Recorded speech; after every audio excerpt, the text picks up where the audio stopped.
Você já ouviu falar sobre dissertação ou tese por estudos? Para conversar um pouquinho sobre esse importante tema, o mundo acadêmico de hoje, tenho a felicidade de receber a professora Simone Sena. Professora, muito obrigado aí pela chance de conversar com você, pela gentileza de conversar com a audiência aqui do mundo acadêmico.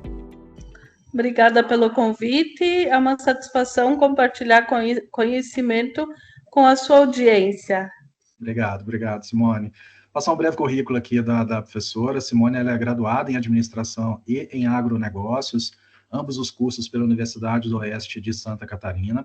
Tem mestrado em Administração pela Universidade Federal de Santa Catarina, doutorado em Administração e Turismo pela Universidade do Vale do Itajaí, além de pós-doutorado pela Fundação Getúlio Vargas. É bolsista Produtividade do CNPq e atua como professora e pesquisadora na UNOESC e também na Unisul. Professora, mais uma vez, aí, muito obrigado pela chance de conversar com você, né? Eu começo a nossa conversa aqui com a pergunta mais básica para quem talvez nunca ouviu falar, né? Aliás, o que é isso, né? Estou começando um mestrado, vou começar um doutorado, o que chama essa tese ou dissertação por estudos? Se você puder explicar um pouquinho para a gente. Obrigado mais uma vez. Bom, uma dissertação é o documento final que é elaborado pelo aluno que cursa mestrado. Essa dissertação ela pode ser elaborada em 2 formatos, dependendo do regimento da instituição que o aluno está matriculado. Tem programas de pós-graduação em nível estrito sensu que aceitam que seja no formato tradicional, ou seja, que tenha introdução, fundamentação teórica, procedimentos metodológicos, resultados, discussão dos resultados e considerações finais, referências e apêndice, ou no formato de artigo. Em geral, os PPGs que aceitam uma dissertação no formato de artigo são 2 artigos na ordem de 8.000 palavras aproximadamente, que compõem essa dissertação. E aí, acompanhado com esses 2 artigos, virá uma introdução que irá contextualizar qual é o encadeamento de ideias que ocorre entre esses 2 artigos e uma conclusão que vai mostrar, né, os principais achados, originalidade, contribuições práticas e teóricas desse documento.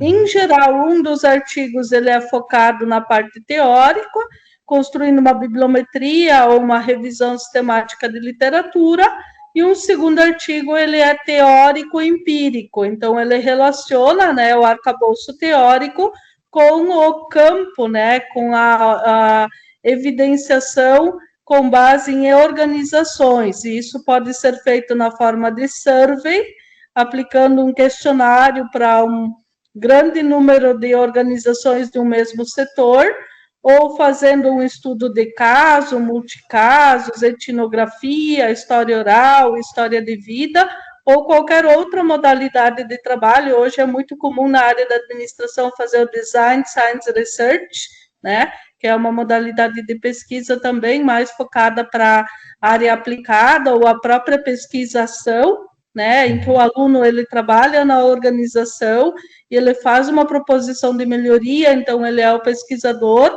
e ele é o implantador desse novo modelo de gestão, dessa melhoria, de um novo programa, de um novo sistema, de algo que possa, né, contribuir para o aprimoramento da organização e para levar ela num novo status de atuação. Em nível de doutorado, da mesma forma, você pode ter uma tese no formato tradicional, contendo, né, introdução, fundamentação teórica, procedimentos metodológicos, resultados, discussão e conclusão, acompanhado de referências e apêndices, ou, em geral, os programas de pós-graduação que aceitam tese em formato de artigo são compostas por pelo menos 3 artigos, né? Então, nessa lógica de 3 artigos, em geral, o primeiro vai ser uma revisão sistemática, uma bibliometria. O segundo, em geral, é você fazer o planejamento do framework da sua tese, né? E no terceiro, você faz essa validação do framework, que pode ser na forma de survey ou, para quem opta por estudo qualitativo, em geral, faz um estudo de casos, multicasos, ou pesquisação, ou história oral, história de vida, dependendo do contexto que vai fazer essa validação. Muito bom, Simone. Lembrando, você fez uma menção que é um aspecto importante, além dos 3 artigos que têm a sua estrutura própria, né, com introdução, conclusão, normal, a própria dissertação e tese também tem a sua introdução e as conclusões da dissertação e da tese, né? Então, não são 3 artigos, digamos, soltos, mas precisam ser bem amarrados, tanto na introdução quanto na conclusão do trabalho, não é isso? Isso, a gente poderia aplicar a lógica da estrutura do funil, né? Você parte fazendo o mapeamento da literatura, que é olhando o escopo geral, e lá no final você vai ter um escopo bem específico, e você precisa construir esse encadeamento entre as partes, mostrando como elas se relacionam entre si. Esse planejamento ele é apresentado na introdução, e a conclusão ela vai fazer o fechamento, né, no sentido de mostrar o que tem de original, de novo, de inédito, de contribuição, nesses 3 estudos que foram feitos de forma encadeada. Muito bom. Simone, quais são, vamos pensar aí na perspectiva do aluno, né? Um aluno está querendo fazer um mestrado agora, um doutorado. Quais são as vantagens de fazer, eventualmente, uma dissertação, uma tese por estudos? Olha, eu sou defensora da elaboração de dissertação e tese em formato de artigo. Por quê? Porque você otimiza o tempo e o processo. Em geral, no formato tradicional, você vai ter trabalho dobrado, né? Você vai fazer um documento extenso, um documento que é único, e aí, depois que você finalizou, todos os PPGs obrigatoriamente exigem que você faça um artigo derivado dessa dissertação e dessa tese para cumprir o regimento e para submeter para um evento ou revista. E se você faz no formato de artigo tradicional, você não vai ter esse retrabalho e você já vai ter 2 em nível de mestrado e 3 em nível de doutorado, artigos que podem fortalecer o seu currículo. E se você for fazer um processo seletivo para se tornar docente em alguma instituição de ensino, isso já conta pontos no currículo do estudante. Nesse sentido, fica mais fácil para o aluno, para ele conseguir, então, qualificar, né, o seu currículo para ser mais competitivo nos processos seletivos. Mas isso não significa que isto é mais fácil, né? Porque você precisa também contar com os processos, né, que não dependem só de você, mas são os conselhos editoriais das revistas, e que hoje nós sabemos, né, que tem muitas pessoas submetendo artigo, então você tem um índice de artigos grande que estão em processo de avaliação, e às vezes o tempo ele acaba, né, indo além daquilo que você esperava, até que saia o primeiro parecer, o segundo parecer. Tem revista que cobra 3ª, 4ª, 5ª melhoria nesse artigo, e o tempo, né, ele é algo que, especialmente em nível de mestrado, que são 24 meses de formação, ele acaba sendo um fator limitante, e muitas vezes faz com que esse aluno opte em ir pela dissertação tradicional, para conseguir, né, cumprir todas as etapas da sua formação dentro dos 24 meses. Esse é um ponto importante aqui, porque você fez menção, uma coisa é a produção do artigo, a outra coisa é a aprovação e a publicação do trabalho. Quando se fala em dissertação e tese por estudos, está implícito a necessidade de aprovação durante o período de curso ou a produção deste trabalho durante o mestrado ou doutorado? Olha, cada programa de pós-graduação tem o seu regimento. Nesse regimento vai estar escrito em que momento e que tipo de aprovação que tem que ter, né? Muitos programas colocam assim: para você ir para a qualificação, você precisa ter o artigo aceito em evento. Para você ir para a defesa, você precisa ter o artigo publicado em revista, né? Então, vai depender de programa para programa. Por isso que o primeiro aspecto que o aluno precisa observar é ler o regimento do curso em que ele está matriculado, para entender as regras do jogo, avaliar a sua afinidade com as habilidades demandadas de um pesquisador e entender se ele vai conseguir, né, dar conta desse recado. E aí tem uma segunda questão também, né, que eu diria assim, que é um aspecto que também pode acelerar ou não a publicação. Por exemplo, se você submeter para uma revista paga, onde você paga uma taxa, talvez você consiga publicar mais rápido. Se você mandar para uma revista predatória que publica 50 issues dentro de um mês, talvez publique naquele mês ainda, né? Só que para você, enquanto pesquisador, não é legal publicar numa revista predatória, que vai manchar a sua reputação enquanto pesquisador, né? Agora, se você pegar uma revista séria, que é uma revista que tem ABS, né? Tá lá no ranking das revistas indexadas na Associação de Escolas de Negócios. Aí você vai certamente, né, ter um rigor maior no processo de avaliação. E ainda dentro dessas revistas, você vai ter duas opções. Você publicar no sistema Open Access, né, que é no sistema aberto, que você vai pagar uma taxa da ordem de $2.800 ou euros ou francos suíços para publicar o teu artigo, ou se você quer publicar no sistema tradicional, que ele vai ficar fechado o artigo, que quem quiser ler ele lá na plataforma vai ter que pagar $35 ou $40 depois, ou euros, para acessar o artigo. Aí, ali o processo, ele geralmente ele vai mais devagar. Eu tive uma experiência recente de um artigo que eu mandei para 5 revistas no sistema fechado, ele não entrava em avaliação. Eu pensei, agora eu vou fazer um teste. Enviei para a mesma editora, outra revista, e disse que eu pagaria a taxa, imediatamente o artigo entrou em avaliação. Então, nós também temos que ter esse pensamento crítico de entender que nós estamos falando de negócios. Publicação científica também é negócio. Tem alguém que está rentabilizando com isso. E tem um detalhe, depois que você produziu o conhecimento, para a revista publicar o seu artigo, você vai ceder os teus direitos autorais. Ou seja, eu produzi o conhecimento, quem vai ganhar dinheiro com o meu conhecimento é a editora. E eu ainda vou fazer um pequeno favor para essa editora, porque ela vai me mandar vários artigos para eu avaliar. E aí eu vou fazer um voluntariado científico avaliando artigos para essa editora de forma gratuita. Esse é o voluntariado acadêmico.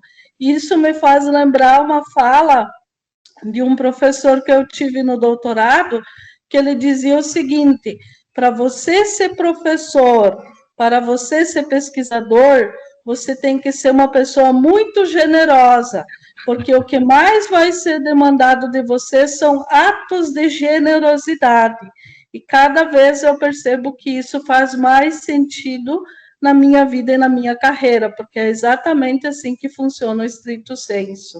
Legal, legal, muito bom, Simone. Aliás, essa conversa aqui já é um ato de generosidade seu, eu agradeço mais uma vez de conversar com você, né?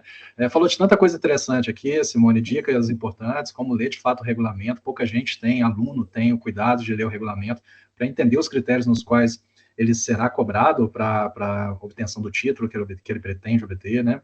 A professora também mencionou aqui a lista ABS, que é a lista inglesa de classificação dos journals, né, que é uma lista, uma das mais rigorosas e tem sido utilizada muito na área da administração. A gente pode falar um pouquinho sobre essa lista em particular, aqui no canal já tem um vídeo sobre o Qualis em particular, mas a gente pode depois, numa pauta futura, falar um pouquinho de outras listas, como a lista australiana, a inglesa, entre outras também conhecidas, em particular na área da administração, né.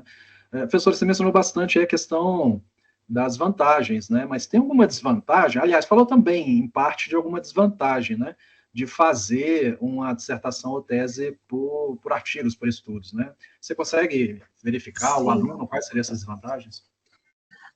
Vantagem, especialmente nessa questão de você fortalecer o seu currículo, né? Isso é uma vantagem muito boa, você já vai sair...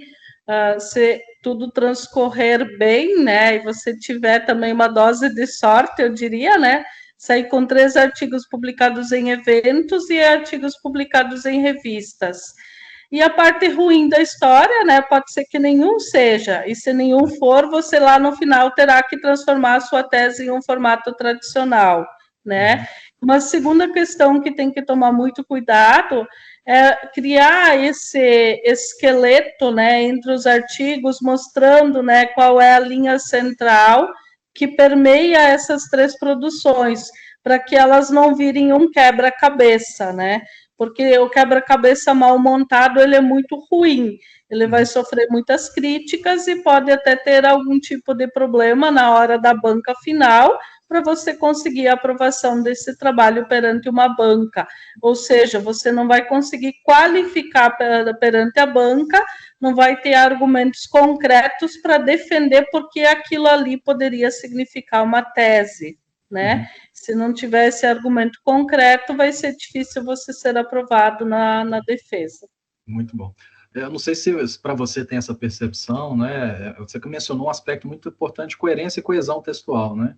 É comum em tese ou dissertação por estudos ter repetição de texto entre os artigos, haja vista ter uma linha muito coerente entre si. Essa é uma preocupação que o aluno tem que ter também, a evitar essa questão de uma repetição, às vezes, comum de se ver nos diferentes artigos de um trabalho? Esse é um cuidado, porque talvez quando você não faz esse fio condutor principal antes de começar a escrever, você vai ter problema desse tipo, né? Então, eu sempre, pelo menos com os meus orientandos, eu procuro trabalhar assim, antes de escrever qualquer linha, vamos pensar como é que seria, o que a gente vai defender aqui, vai defender aqui, vai defender aqui. Como é que nós vamos estruturar aqui, aqui e aqui, né? Para você ter esse fio de condutor e conseguir construir essa amarração. Nem sempre é fácil, né? Às vezes acontecem algumas coisas no caminho. Por exemplo, surgiu uma special issue que tem relação com o assunto, mas eu preciso dar um alinhamento melhor para eu ter alguma chance com a issue. Ela já vai me tirar um pouco daquele escopo que eu construí. Aí depois eu tenho que fazer meio que uma forçação para fazer o alinhamento. Eu já tive uma situação em que isso aconteceu, né? Então, são cuidados, né? E são riscos, né? A gente, às vezes, tem que correr algum tipo de risco para ver, né, se vai dar certo ou não. Tem 50% de chance de dar certo e 50% de chance de não dar. E eu sempre vou pelo lado positivo, acreditando que, de alguma forma, a gente vai conseguir convencer o avaliador e relatar detalhadamente, né, o processo que mostre, que deixe evidenciado claramente para a pessoa que não participou do processo conseguir entender a lógica de construção do trabalho. Muito bom, muito bom. Professora, a gente não preparou isso antes, né? Uma pergunta um pouco em cima da hora, se não tiver, não tem problema, né? Você tem alguma dissertação ou tese que você gostaria de indicar, que você orientou, e que a gente pode colocar no link da descrição aqui desse vídeo, para quem está vendo, assistindo a gente aqui, ler a dissertação, ler a tese, e acompanhar um pouco na estrutura, ainda que o assunto seja diferente, entender um pouco a estrutura por meio da leitura de um trabalho que você orientou. Você gostaria de indicar algum? Bom, eu vou, claro, indicar a tese ganhadora do prêmio CAPES de Tese no ano de 2023, do meu orientando Edson Kuzma. Hoje ele já é doutor, né? Tivemos a honra de sermos selecionados como a melhor tese da área da administração. Fomos até a Brasília, recebemos uma linda homenagem e acredito que ela pode ser referência para outros pesquisadores desenvolverem a sua tese. Essa tese foi elaborada no formato tradicional, foi feita no setor PET. O setor PET é o setor que mais cresce no Brasil, né? Tem uma diversidade de produtos e serviços para cães e gatos nesse país que eu não fazia ideia, e a gente fez uma survey e aplicamos a técnica de modelagem de equações estruturais para rodar os dados da tese do Edson. Setor PET, trabalhamos com economia circular e inovação nos modelos de negócio desse setor. Uhum. Isso é em formato tradicional, é isso? Tem alguma outra por artigos que você acha que seja interessante indicar também? Olha, eu estou com duas em andamento que são uma boa promessa, né? Uma é no setor da educação. Nós estamos trabalhando com uma metodologia para ensino de sustentabilidade e circularidade na educação básica, né? Então, o primeiro artigo ele já foi construído, já está publicado numa revista A1 e já foi publicado em evento. Agora estamos construindo o segundo artigo, que vai ser a metodologia, e no terceiro artigo nós vamos fazer a validação da metodologia em escolas básicas, mas ela ainda não está pronta, essa tese. Uma segunda tese que também, assim, está uma promessa muito boa, que está em construção no formato de artigo, ela é no setor de agtex. O primeiro artigo nós trabalhamos com uma revisão sistemática de literatura, né, fazendo o mapeamento do estado da arte.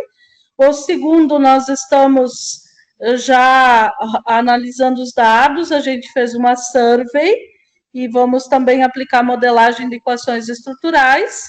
E no terceiro artigo nós encontramos no site da Ellen MacArthur Foundation um grupo de agtex que são circulares, né? E a gente vai fazer um estudo qualitativo com essas agtex. Então, o terceiro ainda não está construído e o segundo nós estamos fechando. E eu também já tive uma que foi em Futex, que é no formato de artigo, que foi elaborado pelo doutor Thiago Hilário Enerman da Silva. Essa é aqui da Unisul, onde estou agora, e ela foi indicada pelo PPGA da Unisul para concorrer ao prêmio CAPES de Tese esse ano, né? Então, ele é uma promessa, ainda não foi feita a avaliação desse prêmio, provavelmente o resultado sai lá em novembro, né? Mas ele também é uma tese que nós trabalhamos, foram 4 artigos. Nós trabalhamos com a revisão sistemática. O segundo, nós fizemos um mixado, né? Uma parte é revisão sistemática, uma parte já é uma validação empírica, e aí depois nós fizemos 2 sequenciais, estudos qualitativos, mas com Futex diferentes, né? Essa já está disponível, depois eu posso te passar o link certinho para você ter acesso a ela, tá? Por favor, por favor. Meus parabéns a você, enquanto orientadora. Por favor, estenda os meus cumprimentos também, tanto ao que está concorrendo agora, esse prêmio este ano, quanto ao que venceu em 2023. De fato, né, é uma grande honra. Eu tive a felicidade de receber o prêmio CAPES em 2017, também pela tese, e sei o quão, né, honroso a gente ter a chance de ter o trabalho reconhecido. Meus parabéns aí para você pela orientação, né, pelos trabalhos produzidos. Depois, por gentileza, compartilhe ao menos o título para a gente colocar no link da descrição aqui, para que os colegas, quem está assistindo, poder acompanhar e ler um pouquinho e aprender com o seu trabalho também. Professor, não tenho palavras para agradecer aqui a sua atenção, a sua disponibilidade de conversar um pouquinho com a gente. Muito obrigado, né, por essa aula aqui, né, embora curta, sobre dissertação em tese por estudo. Muito obrigado aí pela sua participação. Imagina, siga à disposição. Conte comigo, viu? Às vezes a gente demora um pouco, né, mas quando é possível a gente vai atendendo as demandas. Imagina. Se você também gostou demais dessa conversa, eu peço a gentileza para que você dê o like aqui nesse vídeo, isso ajuda no desenvolvimento do canal. Ao mesmo tempo, eu peço para que você se inscreva aqui no canal, compartilhe este conteúdo com outros... Manda o link do canal que a gente se inscreve, viu? Deixa, vou fazer. Valeu. Um abraço. Tchau. Até mais, gente. Valeu. Tchau. Tchau.